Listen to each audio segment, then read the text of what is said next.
Hello दोस्तों, आज हम पढ़ने जा रहे हैं क्लास 10 जियोग्राफी का 4th चैप्टर जिसका नाम है एग्रीकल्चर। तो आज की वीडियो हम जानेंगे एग्रीकल्चर क्या है, what is subsistence agriculture, what is commercial agriculture, what is the primitive intensive agriculture. तो आज की वीडियो में एग्रीकल्चर चैप्टर को हम बहुत ही अच्छे तरीके से एनिमेशन की मदद से समझेंगे। तो सबसे पहले देखते हैं एग्रीकल्चर आया कहाँ से। तो एग्रीकल्चर लैटिन वर्ड से आया जिसका नाम है एगर और कोलो। एगर का मतलब होता है फील्ड और कोलो का मतलब होता है कल्टीवेटर, मतलब कि खेती बाड़ी।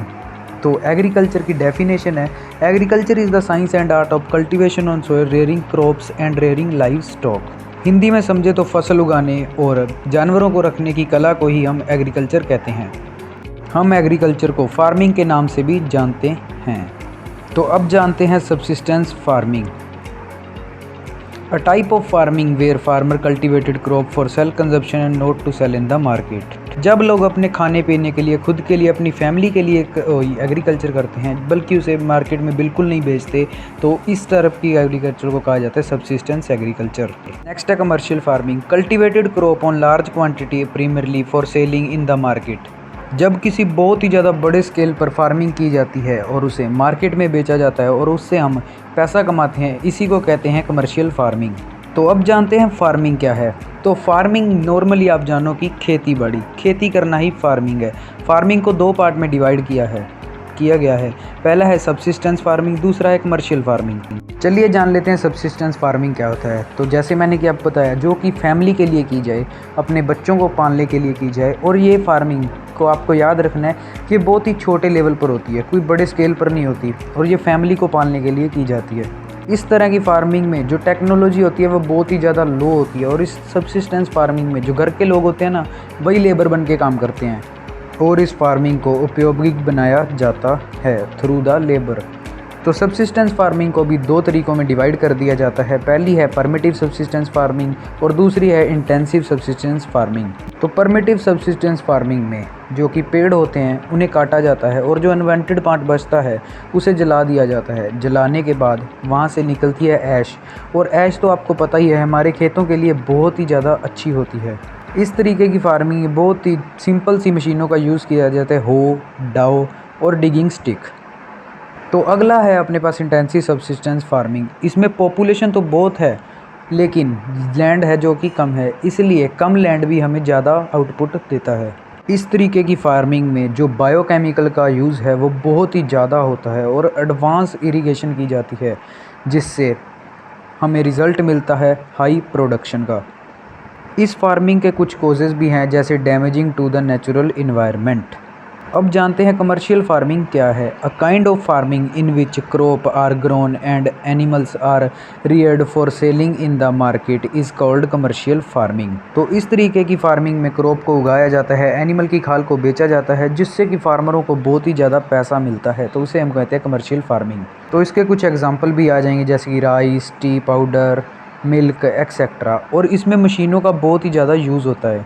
Modern input use like HYV, chemical fertiliser, insecticide, pesticide, इन सब का बहुत ज़्यादा यूज़ होता है। कमर्शियल फार्मिंग में सबसे ज़्यादा ग्रोज की जाने वाले क्रॉप हैं coffee, tea, sugar cane, cassava, banana, cotton. इन्हें मार्केट में बेचकर फार्मर को बहुत ज़्यादा पैसा मिलता है और बेनिफिट मिलता है।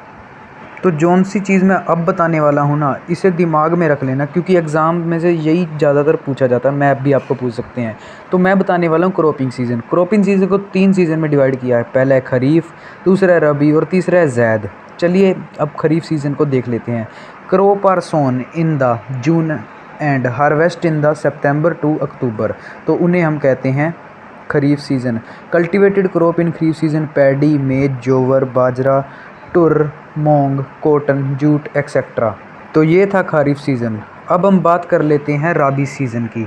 तो राबी सीज़न में जो क्रॉप उगाए जाते हैं वो अक्टूबर और नवंबर दिसंबर के बीच में, और हार्वेस्ट किए जाते हैं अप्रैल मई जून के अंदर। Cultivated crop in rabi season like wheat, barley, gram, peas, mustard etcetera. तो अब बात करते हैं जैद सीज़न की। तो जो भी सीज़न रबी और खरीफ सीज़न के बीच में आता है उसी को हम कहते हैं जैद सीज़न। तो जैद सीज़न में खेती की जाती है इन क्रॉपों की, जैसे कि watermelon, muskmelon, cucumber, vegetables, fodder etcetera. बात करते हैं मेजर ग्रेन क्रॉप्स की। तो मेजर क्रॉप्स हैं सीरियल क्रॉप्स और paddy, wheat, millet, maize etcetera. तो राइस, क्लाइमेट कंडीशन राइस के लिए चाहिए ग्रोइंग फेज, हाई ह्यूमिडिटी चाहिए राइस को, रेनफॉल चाहिए अबव 100 सेंटीमीटर एनुअली, टेम्परेचर चाहिए above 250 degree Celsius. States like Punjab, Haryana, Uttar Pradesh, Rajasthan, इनमें राइस की खेती की जाती है। तो वीट के लिए सोन इन अक्टूबर, नवंबर, दिसंबर, हार्वेस्टेड इन अप्रैल, मई, जून। क्लाइमेट कंडीशन वीट के लिए चाहिए होती है moderate and cool. State like Punjab, Haryana, UP, MP, Rajasthan, तो यहाँ पर वीट को उगाया जाता है। तो दोस्तों मैं सारे टॉपिक तो इस चैप्टर के कवर नहीं कर पाया हूँ, पर जितने भी कर पाया हूँ होप करता हूँ आपको वीडियो अच्छी लगी होगी और आपको समझ में आया होगा और आप अपने एग्ज़ाम में अच्छा प्रोवाइड करोगे।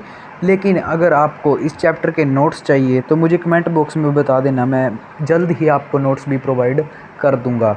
अगली बार मैं अच्छी से अच्छी वीडियो बनाने की कोशिश करूँगा। थैंक्स।